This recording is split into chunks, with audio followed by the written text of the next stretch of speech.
How to delete all Instagram data.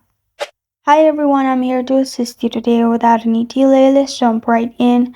First, open Settings.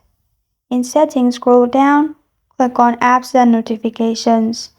After you click on Apps and Notifications, you'll find all the apps pop up. Click on See All Apps. After you click on See All Apps, in there scroll down and search for Instagram.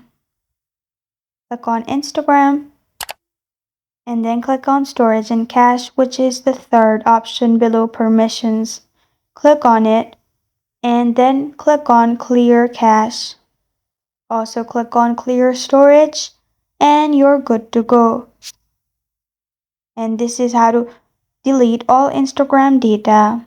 Thank you for joining me today. If this video helps you out, please leave a like and subscribe for more. Got a question or want to suggest the topic? Comment below. Thank you for watching.